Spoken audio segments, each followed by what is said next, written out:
Hello, everyone.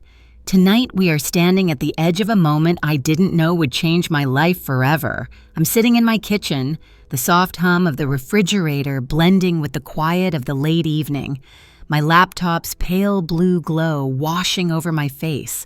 I can still taste the metallic tang of adrenaline at the back of my tongue. You probably won't survive this one. So, before you get too cocky, take a moment to like the video and subscribe, but only if you really like what I'm doing here. And hey, tell me where you're listening from and what time it is right now. I love knowing who's up with me at these strange hours. Now, turn off the lights. Maybe turn on the fan for some soothing white noise. And let's get started tonight. Introduce the main character, their background, their personality. My name is Juliet Harper. And the night everything began, I wasn't expecting anything dramatic. Honestly, I thought I was taking the first real step toward healing. I'd lived in this small 2-bedroom home for nearly a decade, half the appliances older than my marriage, and every corner carrying some memory, some bruise, some warmth, faded by time. I wasn't some extraordinary woman. I didn't have a wild backstory or a glamorous past. I was just devoted, loyal to a fault, soft in the places life should have made me harder. But that night, my heart was pounding, like it was trying to outrun the past. My chair scraped backward on our scratched wooden floor as I stared at the confirmation email for 2 plane tickets round trip to Key West for me and my son, 8-year-old Mason. The moment my finger clicked purchase, something deep inside me exhaled, almost like a ghost finally being released. I whispered to myself, "It's over, Juliet." 3 years of surviving instead of living. 3 years of raising Mason alone. 3 years of pretending I wasn't drowning every time he asked why Daddy never came home. My husband, Ryan Harper, had been declared dead after a supposed accident on a remote business trip. No body, no final phone call, just a death certificate handed to me by a man with a rehearsed sympathetic frown, like he had delivered the same news 100 times and learned exactly how to look at a grieving widow without being too human about it. That day was burned into me. I can still feel the icy sink of my knees hitting the kitchen tiles, the way the world folded inward and swallowed everything I thought was solid. Mason was in my arms, blinking up at me with big, confused eyes, a toy car clutched in his chubby hand. I couldn't explain something I didn't understand myself. And after that, life didn't pause for me. It never does. Bills still came, mortgages still expected to be paid. Grief wasn't an excuse. Not in this academically controversial society we live in where productivity is worshipped more than healing. So I became relentless. I sold my wedding ring to cover part of our debts. I took a full-time teller job at a bank branch where the air smelled like stale coffee and desperation. I refused to crumble, even when I felt like the cracks inside me were widening every day. But Mason, my sweet boy, he took it harder. He didn't ask much about his dad. Kids that age are strange like that. They understand everything and nothing at the same time. But every once in a while, he'd look at the empty driveway and whisper, "Dad used to park right there." And that whisper always felt like a blade against the softest part of me. Buying those plane tickets wasn't a vacation. It was a promise to myself. A promise that maybe, just maybe, I could learn how to smile again. A promise that Mason could have a mom who wasn't half-haunted all the time. A promise that our lives could be more than a memorial to a man who disappeared without explanation. When I closed the laptop, I leaned back, letting my arms dangle, and let out a breath so long I almost got dizzy. It felt like letting go of 3 years of tightly wound grief. Just then, Mason burst into the kitchen, his socks sliding on the floor as he skidded toward me like a tiny race car. He heard the word beach and practically launched himself at me. His smile lit up his whole face, the kind of smile that could break you and heal you at the same time. You'll be happier there, right? Mom, he whispered into my shoulder. I didn't know whether to laugh or cry. I didn't know the answer, but I squeezed him and murmured, maybe, sweetheart, maybe we both will. That night, I walked through the quiet house past pictures on the walls, past toys scattered by the sofa, past the empty side of my bed that had never stopped feeling cold, and for the first time in years, I let myself imagine a future where grief wasn't the main character of my life.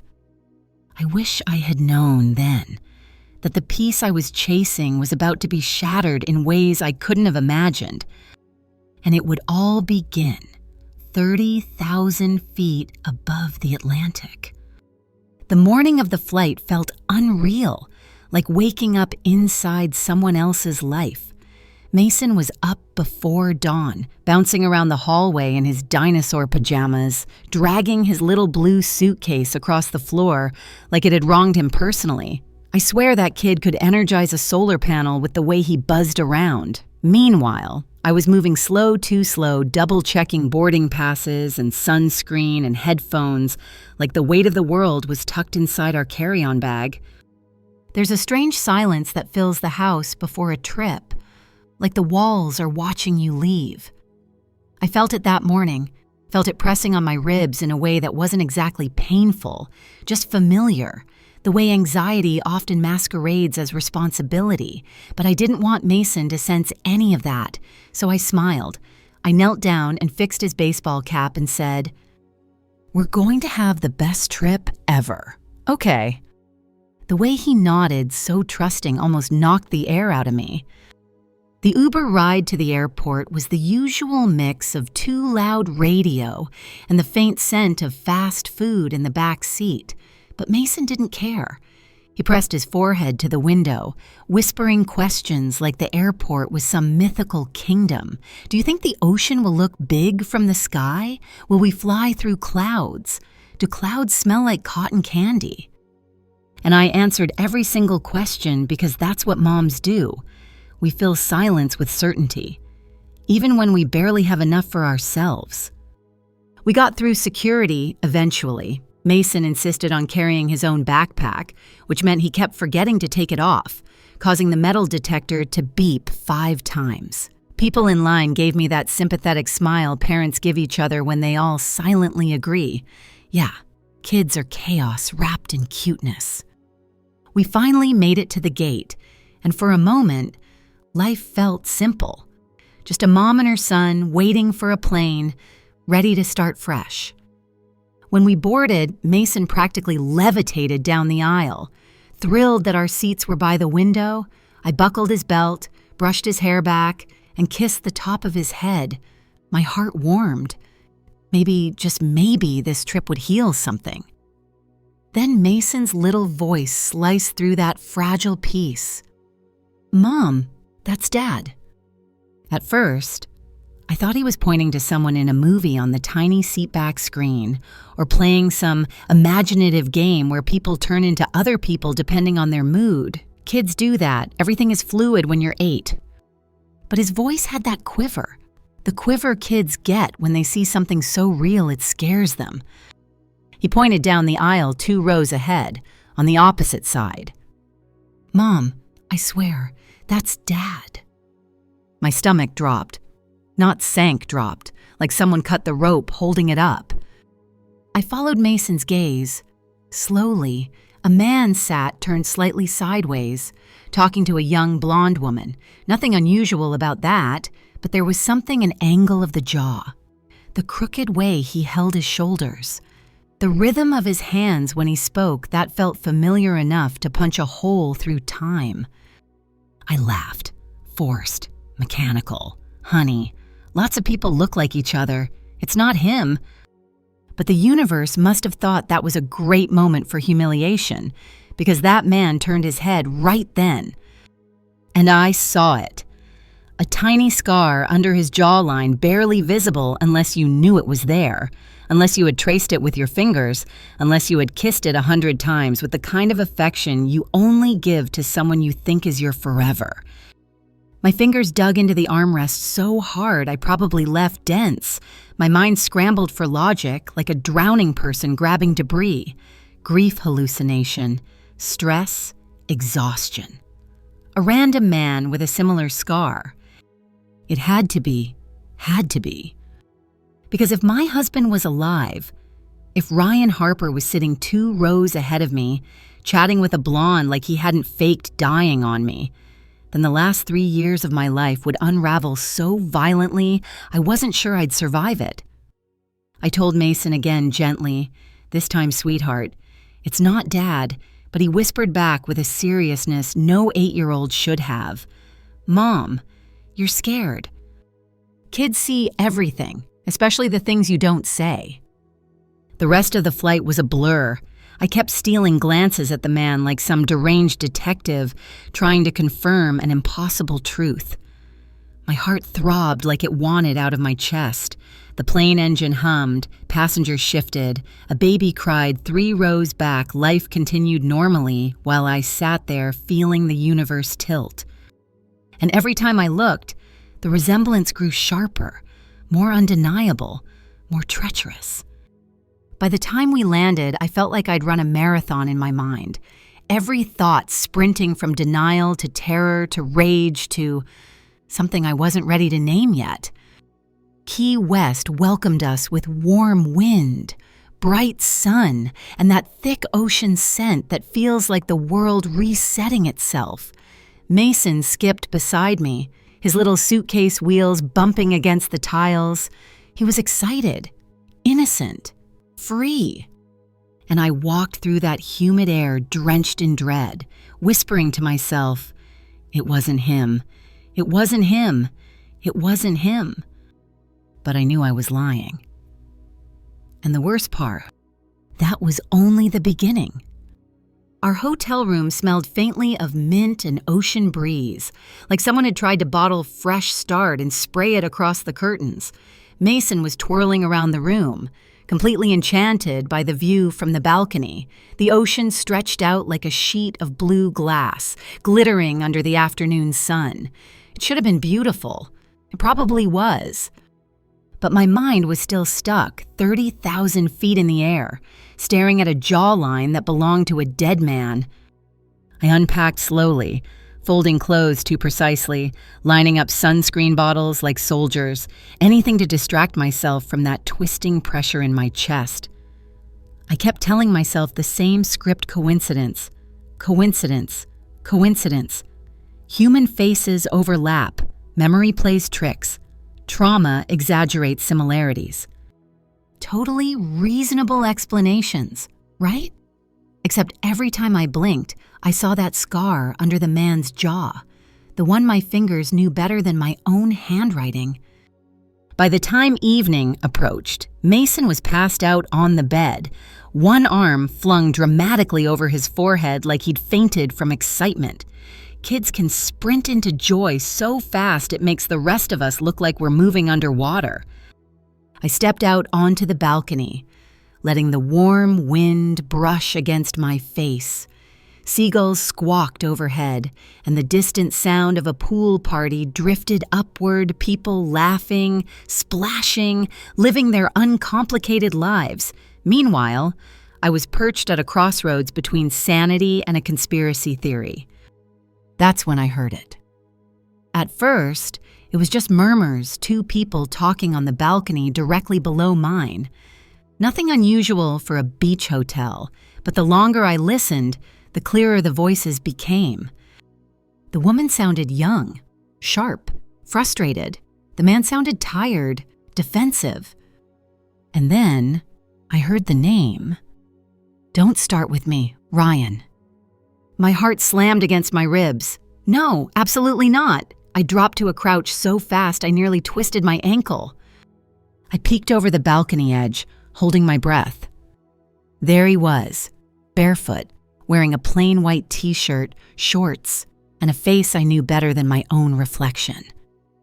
Not like on the plane this time, no hat, no sunglasses, no angle or shadows to hide behind. It was him. No question, no doubt. My husband, the man I buried without a body, was standing one floor below, alive, tan, annoyed, arguing with another woman like faking his death was just a minor scheduling conflict. My pulse crawled into my throat. I gripped the railing so hard the metal groaned. Every emotion I'd shoved down for 3 years bubbled up like boiling water rage. Grief, disbelief, a sadness so deep it felt prehistoric. I wanted to scream his name, to demand answers, to ask him how he could do that to me, to our son. But I stayed frozen, listening. "You think taking me to a cheap hotel fixes things?" the woman snapped. "It's a 4-star hotel. Camilla," Ryan muttered, rubbing his temples. Camilla. The name hit me like a slap. Some part of me, the irrational, jealous, human part, felt that violent spark of betrayal, not because he was with someone else, but because he was alive to do it. I backed away from the balcony, hand pressed to my mouth, trying to silence the ragged breath clawing its way out of my chest. Inside the room, Mason let out a sleepy murmur. "Mom." I rushed over and smoothed his hair. "It's okay, honey. Go back to sleep." He nestled deeper into the blankets, unaware that everything he believed about his father, everything I'd taught him, had just been shattered. I didn't sleep. I paced the room like a ghost, haunting her own life, replaying every detail. The scar, the voice, the name, the way he moved his hands when he argued God, even that was identical. Grief doesn't lie. Memory doesn't lie. Intuition doesn't lie. Ryan Harper was alive, and he wasn't hiding in witness protection or living in a cave. He was drinking, fighting, traveling with a new woman. By midnight, the weight of it was too much. I couldn't sit still, couldn't breathe. So I did the only thing that made sense in the moment. I changed clothes, pulled my hair into a low ponytail, and grabbed the hotel key card. I needed to see him up close, not from a balcony, not from a plane seat, face to face, breathing the same air, hearing the truth directly from the man who destroyed my life. Downstairs, the hotel bar glowed with warm amber light. Only a few guests lingered, couples sharing cocktails, a businessman typing furiously on his laptop, a small jazz trio playing something slow and haunting. And there he was, sitting alone at the bar, hunched over a glass of bourbon. He looked different, older, rougher around the edges, like life hadn't been as kind to him as it had pretended, but he was still him. Ryan, my husband, the man I'd cried for so long I forgot how to cry properly afterward. I slid onto a bar stool 2 seats away, my heart pounding loud enough to drown out the music. I said the first neutral sentence I could muster, "Long night." He looked over, startled for a second. Then he gave me a polite, worn-out half smile. You could say that. His voice, God. That voice could have resurrected me and crushed me in the same breath. I kept my face angled away, praying he wouldn't recognize me. "Want to talk about it?" He shrugged. "Just relationship stuff. She doesn't understand me." My nails dug into my palms so sharply, I'm surprised I didn't draw blood. "And what do you wish she understood?" I asked quietly. He sighed, staring down at his drink. That I'm trying, that I went through hell, that I had to leave things behind, people behind. I felt my vision tunnel. He took another sip. "You don't want to hear my tragedies," he said, waving it off. "If you only knew," I whispered. But he didn't. He didn't know a damn thing. He finished the bourbon, placed a tip on the counter, and stood. "Thanks for listening," he told me softly. "You're easier to talk to than most people." And just like that, Ryan pushed open the bar door and walked out, leaving me with the ghost of the man I once loved and the truth I was no longer able to bury. The next afternoon should have felt peaceful. The sun was soft instead of scorching. The breeze tasted like salt and sunscreen, and the sky stretched out in that endless Florida blue that makes you believe nothing bad could possibly happen. Mason was busy on the beach, scooping wet sand with fierce concentration, trying to build the world's strongest castle. He even gave it a moat and a bridge. And what he proudly informed me was a trap door for bad guys. I sat on a striped towel behind him, sipping lukewarm water and trying to pretend I wasn't internally falling apart. My brain kept replaying the night before like a broken movie reel. Every sound of the waves was a whisper, reminding me, he's alive, he's alive, he's alive. I tried to focus on Mason instead, the way the sunlight caught his sandy hair, the soft hums he made when he was deep in concentration, the tiny furrow in his brow he got from me, not from Ryan, and it comforted me in a strange way. Mason was mine, my anchor, my proof that some parts of my past weren't ruined. Just as I felt my chest loosen for the first time all day, I heard a scream. A woman's scream, high, cracking, desperate. I stood so fast I nearly tripped on the towel. Dozens of heads turned toward the sound. A cluster of beachgoers hurried forward. A lifeguard sprinted across the sand. Mason dropped his shovel and whispered, "Mom." I wiped the worry from my face and put my hands on his shoulders. "Stay here, honey. Don't move.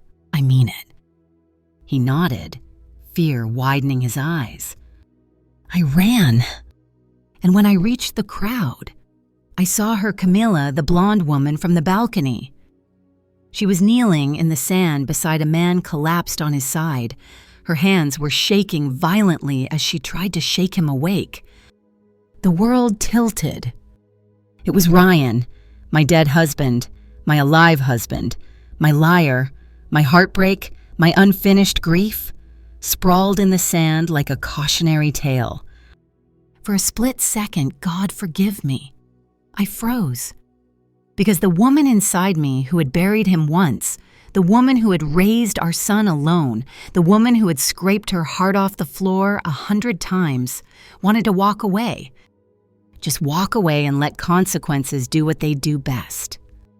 But then I saw Mason's face flash in my mind, the way he'd whispered, "Dad on the plane," the way he'd smiled at the thought of the beach. I couldn't let my anger speak for me, not with him watching.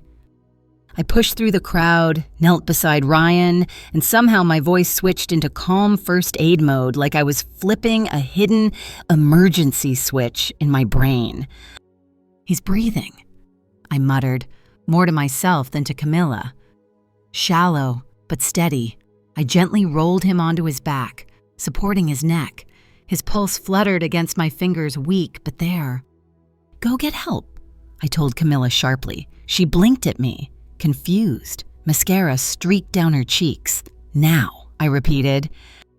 She staggered to her feet and sprinted toward the hotel.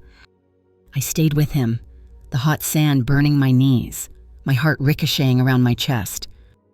And then his eyelids fluttered. He groaned softly. His voice came out in a low rasp. "Juliet." Every molecule in my body clenched. He recognized me, just like that.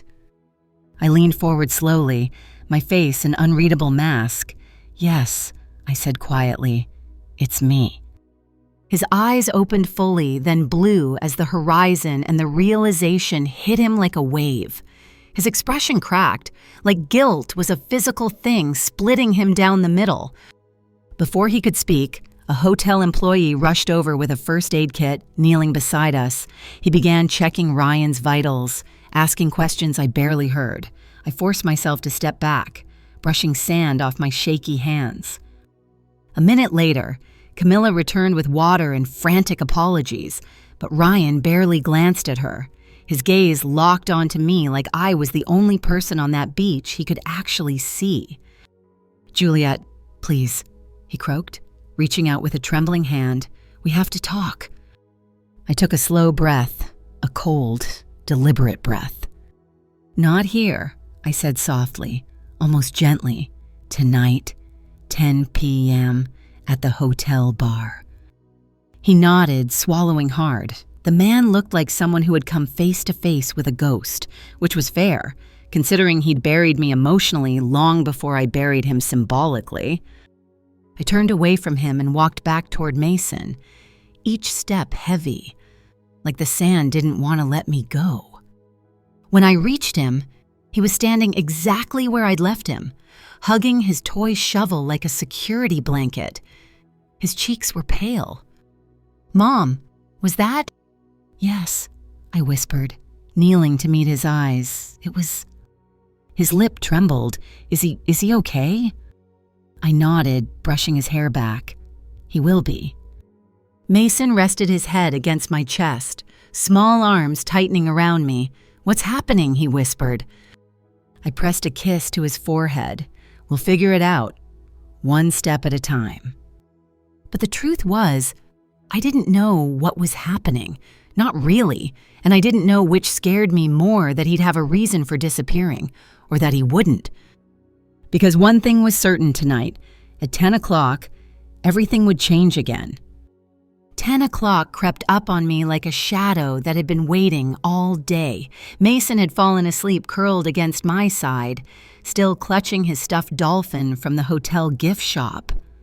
I watched his little chest rise and fall, steady and safe, and I almost stayed right there, almost canceled everything, almost let the past stay buried where it had pretended to die.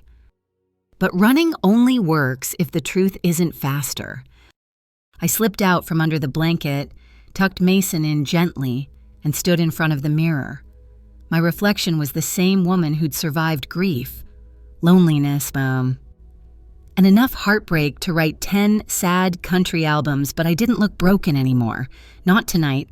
I looked sharpened, polished by pain, scary in the way a person becomes when they've been through too much and still show up. The hallway to the elevator was quiet, lights dimmed, the air too cold. I wrapped my arms around myself as I rode down, thinking, I'm walking into a conversation with the man who ruined my life. No big deal. A totally academically controversial decision that any therapist would probably label a case study waiting to happen. The elevator doors slid open, spilling me into the soft, amber-lit lobby. I could already hear the slow murmur of conversation from the bar, a few couples, a guy nursing a beer, the same jazz trio playing something low and smoky. The air felt thick, like time itself was holding its breath. And then I saw him.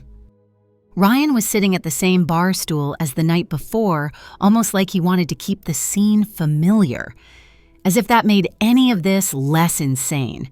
He wasn't wearing anything to hide himself now. No hat, no sunglasses, just a plain shirt, tired eyes, and the heavy guilt of 3 years wrapped around him like a second skin. When he saw me, he stood slowly, like he wasn't sure whether I might vanish or hit him. I didn't sit. Not at first. I wanted him to feel every ounce of power I had clawed my way back to. "Juliet," he said, voice raw, almost reverent. "You have 2 minutes," I replied, sliding onto the stool beside him, and that's me being generous. He swallowed hard. I could see his pulse beating in his neck. "I didn't want to leave you," he started. "I didn't want any of this." I crossed my arms. Great opening. Now explain the part where I buried an empty urn because my husband vanished off the face of the earth. He closed his eyes, inhaling slowly. His hands fidgeted in front of him, something he always did when he was cornered, even back when the biggest lie he told was about forgetting to buy milk. 3 years ago, he began, I got into something I couldn't get out of. That investment deal I told you about, and it wasn't legitimate. I borrowed money, huge amounts, from people who don't forgive easily. I thought I could double it and pay everyone back before you ever knew. I couldn't help the dry laugh that escaped. "You mean criminals? You borrowed money from criminals?" He flinched. "Investors. Dangerous ones. I thought I could fix it." I stared at him like he'd grown a second head. How was it that men could believe their recklessness was noble? And instead of coming to me, I said slowly, instead of asking for help, instead of trusting the woman you married, you faked your death. He didn't defend himself, just let the shame sink into his features. I thought if I stayed, you and Mason would be targets, he whispered. Leaving was the only way to keep you safe. No, I shot back. Leaving was the only way to avoid consequences. His eyes flicked up to mine, pain threading through them. Maybe both. And afterward, I said, voice tight, after you paid your debts, after you got a new name and a new life and a new girlfriend, why didn't you come back? His silence was a violence all its own. Finally, he whispered, because I didn't know how to face the damage and I didn't think you'd want me back. And then I met someone. The words sliced clean through me. Camila, the balcony fights, the beach arguments, the collapse. I let out a low breath. A humorless smile tugged at my mouth. You didn't come back because you moved on, I said quietly. Not because of danger, not because of trauma, because you started a new life and we didn't fit. Ryan dropped his gaze, jaw tightening. It wasn't like that, he murmured. It's exactly like that, I corrected. For a moment, neither of us spoke. Jazz drifted through the air, warm and mournful. Somewhere behind us, a blender whirred. Someone laughed, glasses clinked, ordinary sounds, oblivious to the extraordinary collapse happening between us. Finally, Ryan looked up, eyes shining. Let me be his father again, he whispered. Not your husband, not your partner, just his dad. I know I don't deserve it, but he deserves the chance to know the truth. His voice cracked. It startled me. Honestly, Ryan never cracked. Not when he lost deals, not when his father died, not even when we fought. He had always been stone and charm, but tonight he looked like a man finally feeling the weight of his own choices. I took a slow breath. The part of me that had loved him wanted to fold in on itself. The part that had survived him wanted to scream into his face. But there was Mason. Always Mason. So I steadied my voice and said, tomorrow, 11A, at the hotel cafe, you can see him, but this is not forgiveness, this is supervision. Ryan nodded hard, like a drowning man grabbing a rope. Thank you, he whispered. Don't thank me, I replied, standing. Earn it. I walked away before he could say anything else. My legs felt like sand, but my spine was straight. In the elevator, I finally let myself breathe and it came out shaky, a sound I didn't recognize. Back in the room, I sat on the edge of the bed and watched Mason sleep, soft and innocent, clutching his toy like he had no idea his father had risen from the dead. I whispered into the dark, everything's going to change, sweetheart, but I'll keep you safe, I promise. The moonlight slipped across the floor like a quiet truth. Tomorrow, the man I thought I lost forever would meet the boy he abandoned, kind. I didn't know whether it would heal us or break us all over again. Morning came too quickly, the way it always does when your mind refuses to sleep. I lay there staring at the ceiling, listening to the soft purr of the hotel air conditioner and Mason's steady breathing. My body felt heavy, like someone had stacked every unanswered question on my chest while I slept. If you've ever tried to prepare your heart for something you're not actually ready for, you know exactly what I mean. It's like trying to brace for a wave while already underwater.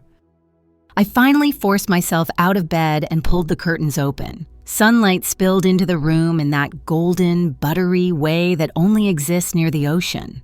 Mason stirred, rubbing his eyes, his hair sticking up like a tiny sea urchin. Mom, he murmured sleepily. Is it today? His voice was so small, so gentle, that the ache in my chest tightened another notch. Yes, sweetheart, I said softly. It's today. He nodded, sitting up slowly, hugging his stuffed dolphin. For a second, he looked like he was trying to decide whether to be excited or scared. I wished I could choose for him. We got ready in silence, the soft, fragile kind. I brushed my hair while he brushed his teeth. I tied his shoelaces while he buttoned his shirt. I slipped sunscreen onto his cheeks while he slipped his hand into mine. Every moment felt swollen with unspoken things.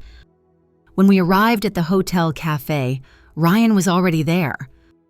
He sat at a small corner table, hands folded tightly, staring at the floor like the patterns in the tile might offer him guidance or forgiveness. He wasn't dressed like the confident man I used to know. No crisp collared shirt, no polished watch, no posture that screamed, "Look at me, I'm someone important." No, he looked small, human, like he'd aged an entire decade in 3 years. Mason slowed beside me, holding my hand tighter. "Mom, is that really?" "Yes," I whispered, "that's him." We approached the table, and Ryan immediately stood. His breath caught in his throat the moment Mason stepped into view. I felt his emotions hit the air: regret, disbelief, longing, something raw and almost painful. He dropped to one knee, not dramatically, not theatrically, but because it was the only height that made sense when facing the son he left behind. "Hey, champ," he said, his voice trembling like a loose string about to snap.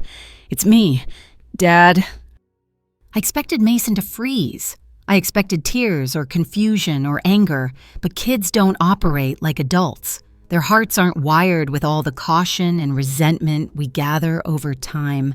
Mason just stared at him, wide-eyed, searching his face with a seriousness far too deep for 8 years old. You were gone," Mason whispered. "Mom said." He trailed off, unsure what words were safe. Ryan nodded slowly. "I know. And I'm so sorry. I made a terrible mistake. I thought I was doing something to protect you, but I was wrong. I hurt you. I hurt both of you." Mason's bottom lip trembled. And then, unexpectedly, and without warning, he stepped forward and hugged him. Not tightly, not desperately, just enough to say, "I'll give you a chance." Ryan's whole body shook. His hands hovered before he finally dared to wrap his arms around his son, as if afraid Mason might disappear if he held on too hard. A single tear slipped down his face, landing in his son's hair. I turned my face away, swallowing the complicated storm inside me. My jokes per 1,000 words quota was screaming at me to make one. Maybe something like, "Wow, didn't expect my morning coffee to come with this much emotional caffeine." But even my sarcastic internal narrator couldn't keep up. They sat down together, and Ryan motioned toward the menu. "Do you still like hot cakes?" he asked. Mason smiled shyly. "The ones with powdered sugar." "Well," Ryan said, clearing his throat, "we'll get 2 orders."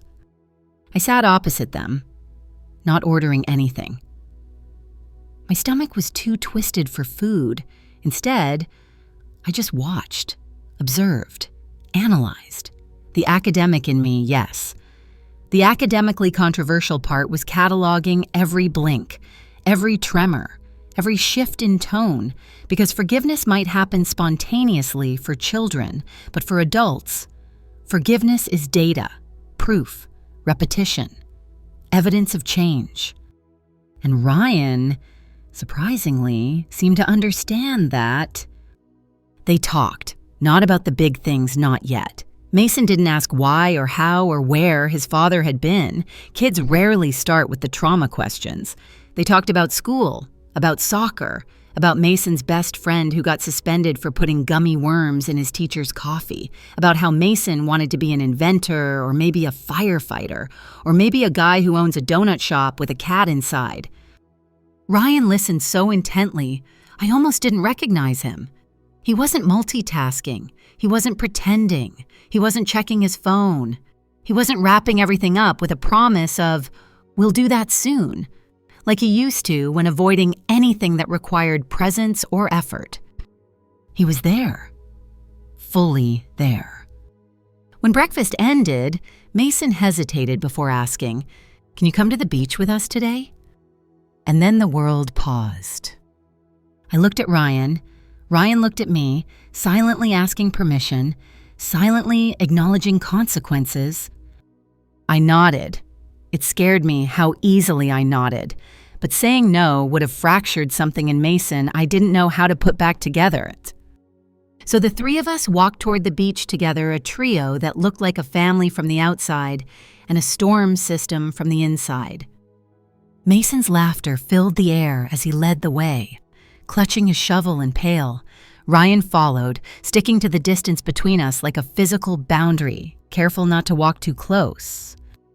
And me, I walked between these two worlds, a past that betrayed me, and a future I wasn't sure I was brave enough to face.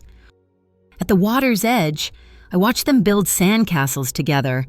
Ryan's hands were clumsier now, less certain, as if he was relearning not just fatherhood, but humanity.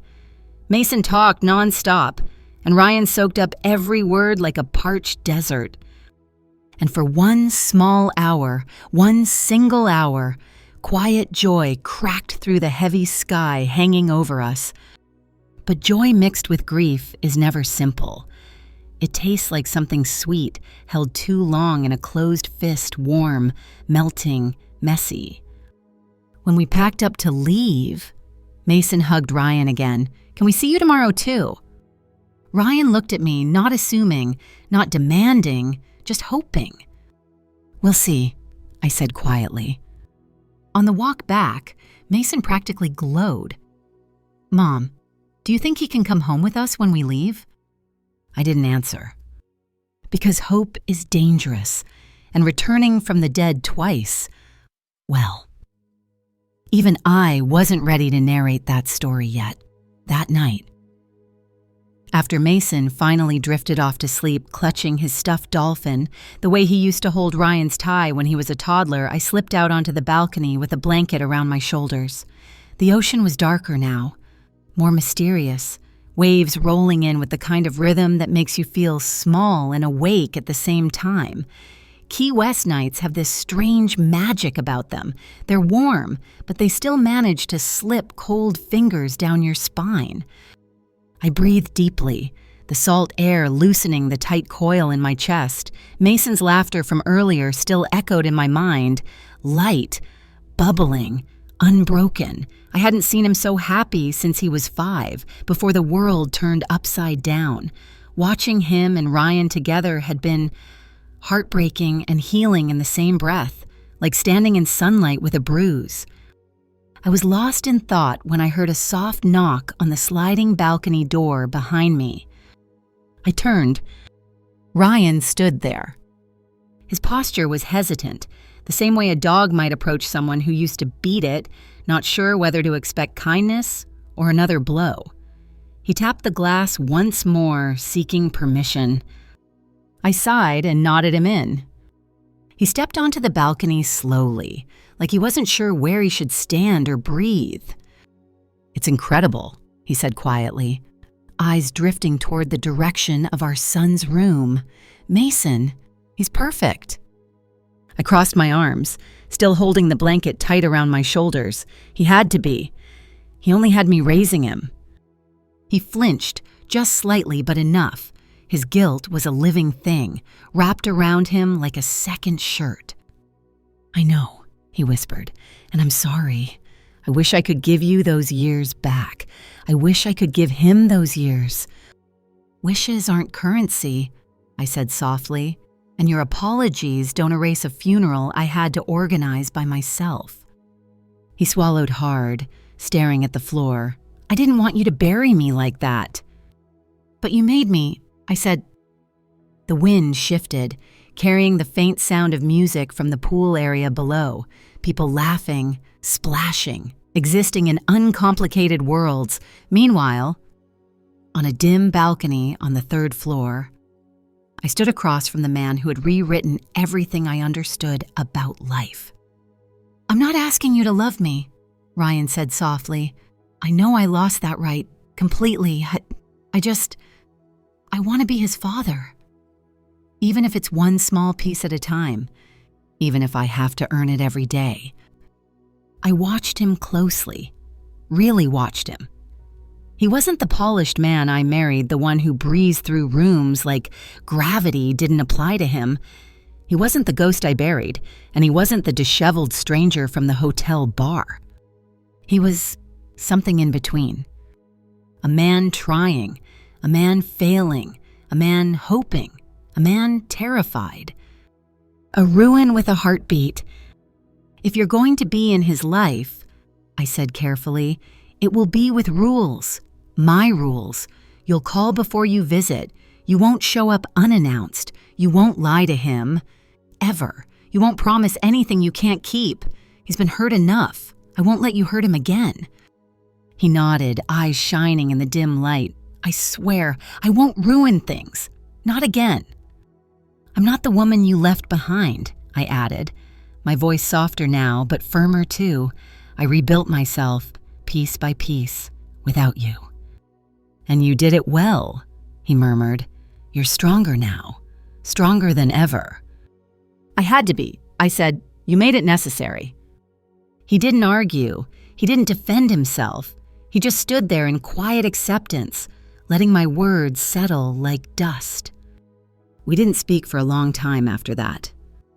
The breeze brushed against us, cool and steady.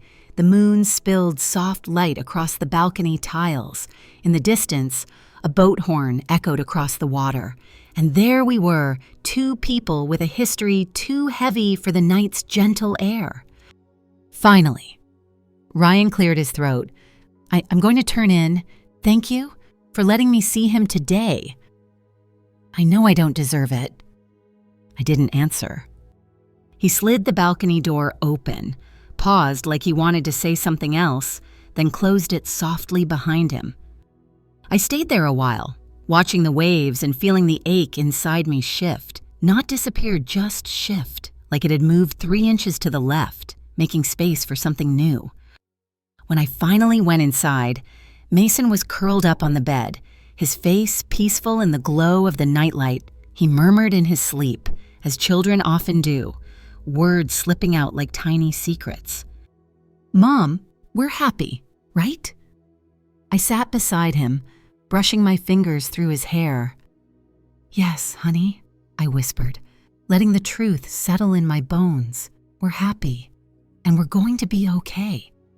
For the first time in years, 3 long, hollow years, I said it and meant it. The next morning would bring decisions and boundaries and rebuilding. The future wasn't magically healed. The wounds weren't erased. But there, in that quiet hotel room with ocean air drifting through the curtains, I felt it. Hope. The small and stubborn kind, the kind that sprouted in cracked concrete and refused to die. And somewhere deep down, I knew. This wasn't the ending, not even close. It was the beginning of something new, something messy, something real. The morning after that balcony conversation felt different, heavier, like the air itself understood the weight of what was coming. Sunlight crept through the curtains in pale lines, dust drifting lazily in the beams. I lay awake long before Mason stirred, listening to the quiet hum of the hotel AC and the distant calls of seagulls. The world outside sounded alive, hopeful, but inside me, a storm was pacing behind my ribs. Mason woke slowly, his hair messy, his eyes puffy with sleep. He blinked up at me with that innocent curiosity kids have, the kind that hits you right in the soul. Mom, he whispered, will we see Dad today too? The hope in his voice was so bright it almost stung. Part of me wanted to shield him from everything, build a wall between him and the man who had vanished without explanation. But another part knew walls had never saved anyone. Sometimes they just trap you inside with your own fears. We'll see how things go, I told him gently, one day at a time.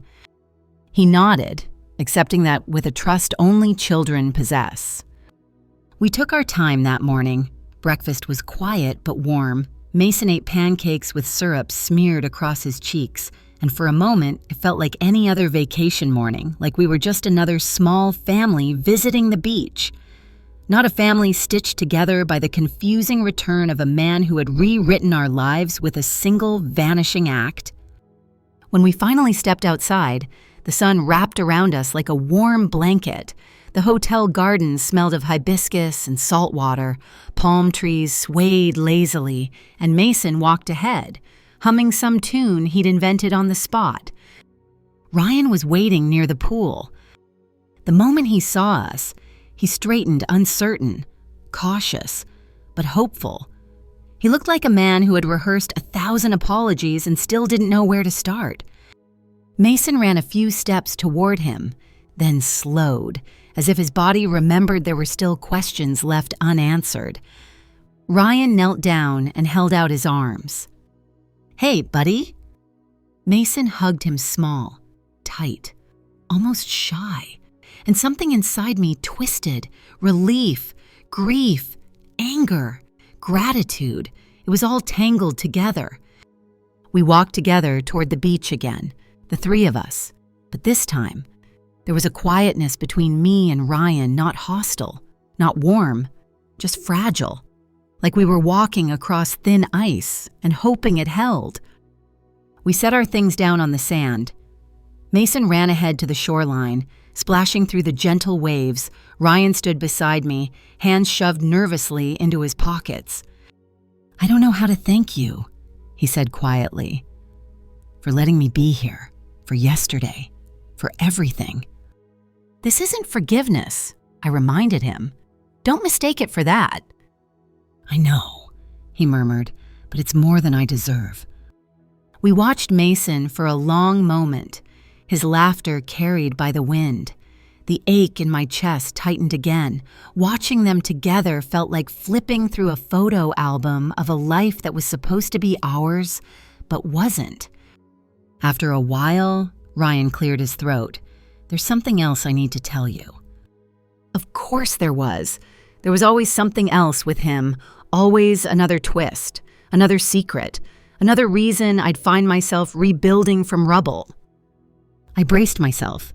"What is it?" He hesitated, staring at the waves, as if the ocean might give him courage.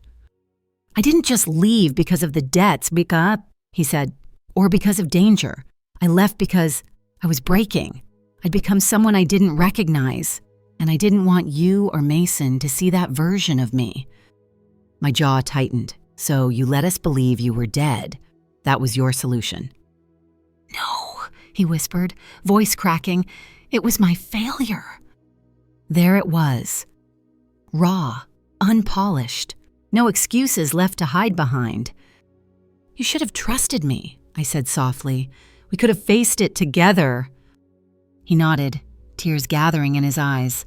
"You're right, and I will regret that for the rest of my life." For a long moment, silence settled between us, heavy but honest. Mason came running back with a shell in his hand, completely unaware of the emotional war happening 2 feet beside him. He proudly held it up. "Look, it's shaped like a heart." Ryan smiled, brushing a tear away before Mason could see it. "It's perfect," he said. And in a strange way, it was.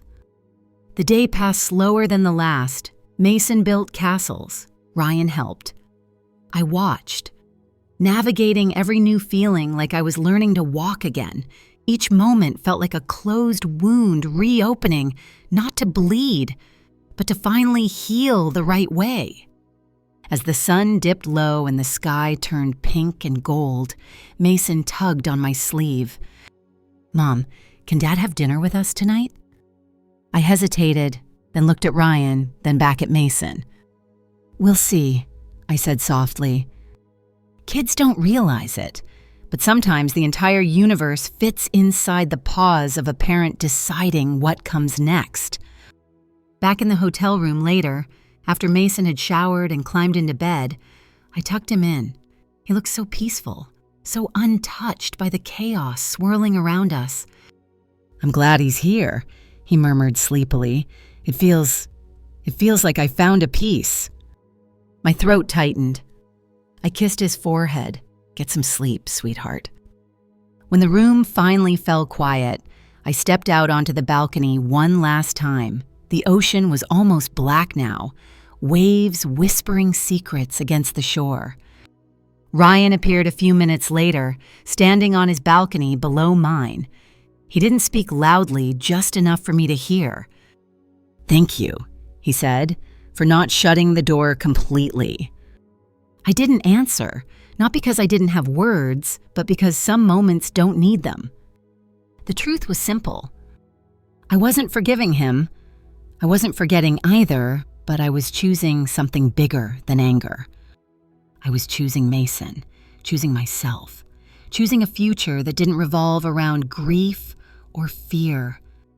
A door wasn't fully open, but it wasn't locked anymore either, just cracked slightly enough for the right things, and only the right things, to come through. And for the first time in a very long time, I felt like I was finally stepping into the life I deserved.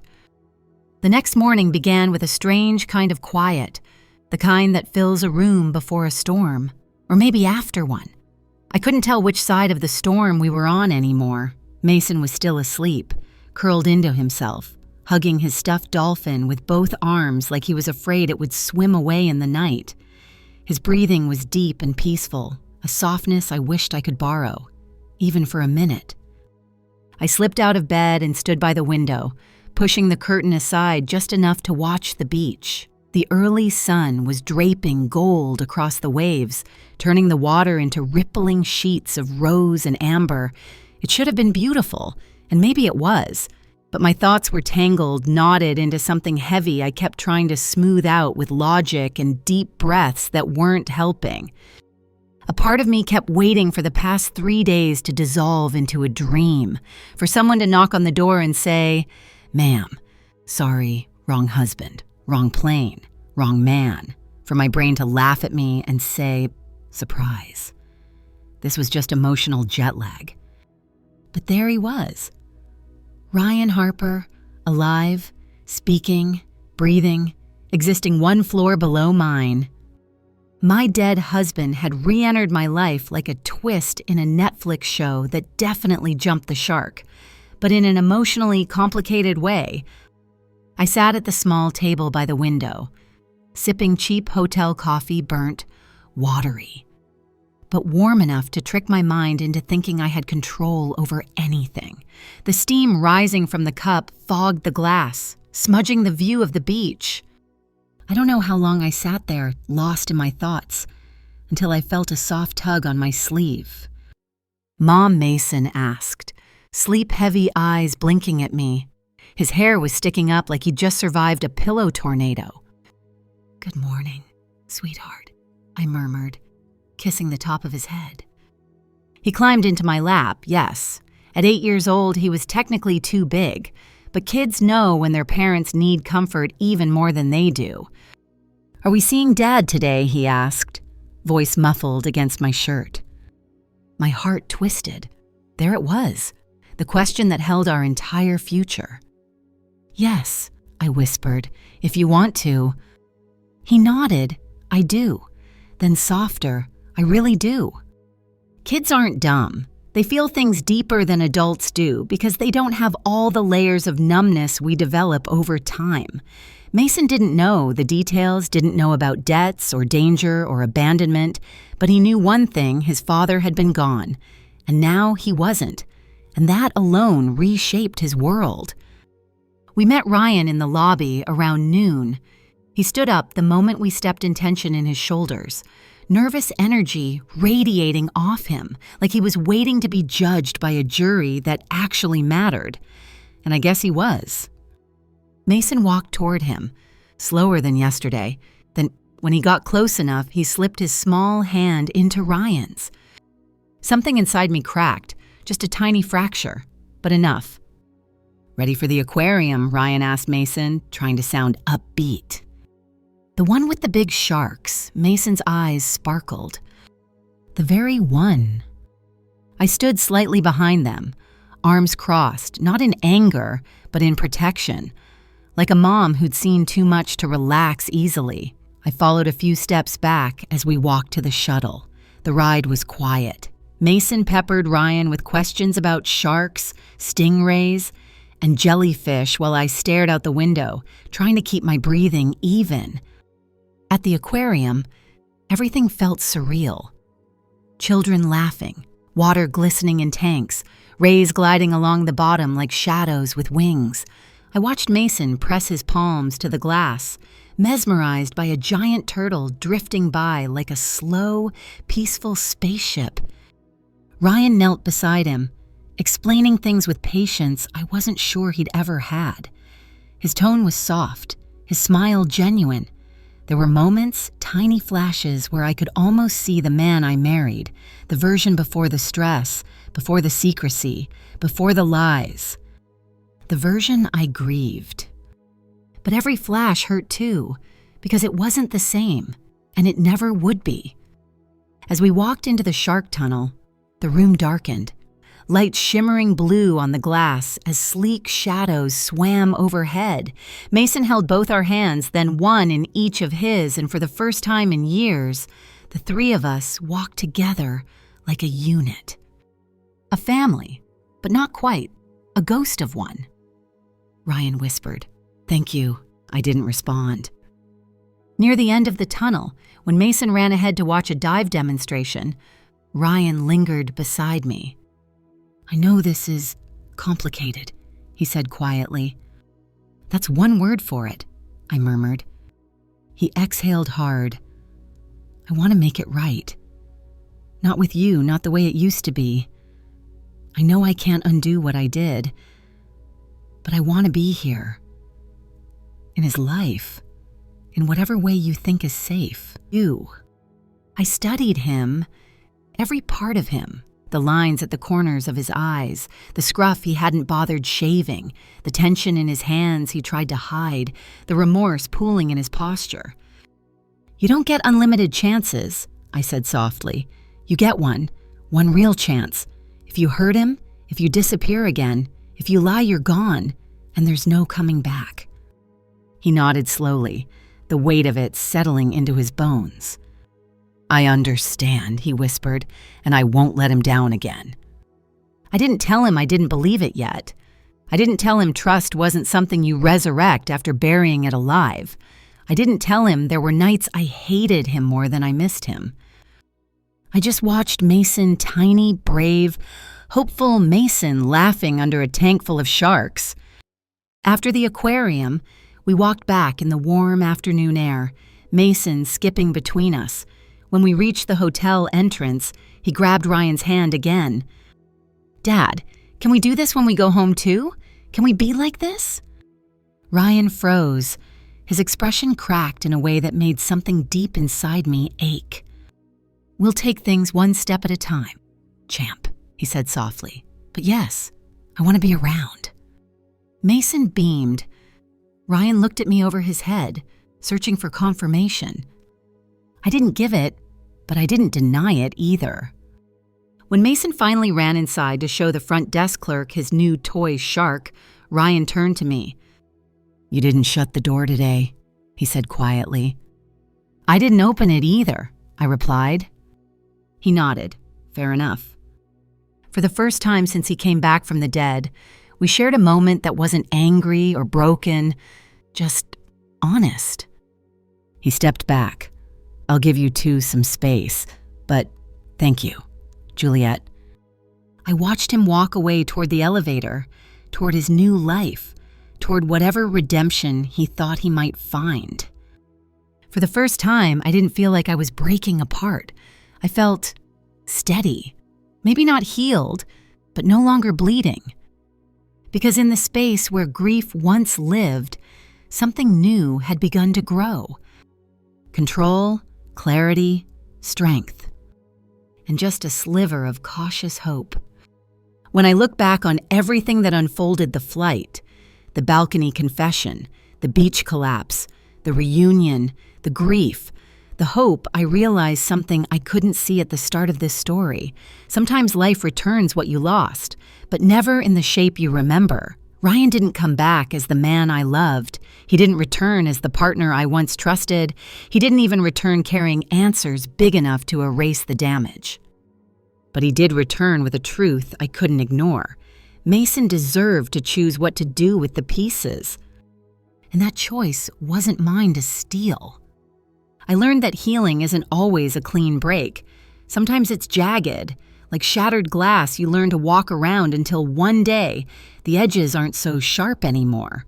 Sometimes it's allowing a door to stay cracked, not open enough for chaos to slip through, but just enough for possibility to glow at the threshold.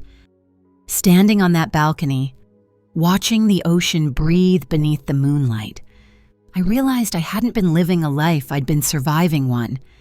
And now, after everything, I felt something brave stir inside me, a small blooming, a softness that didn't feel dangerous anymore.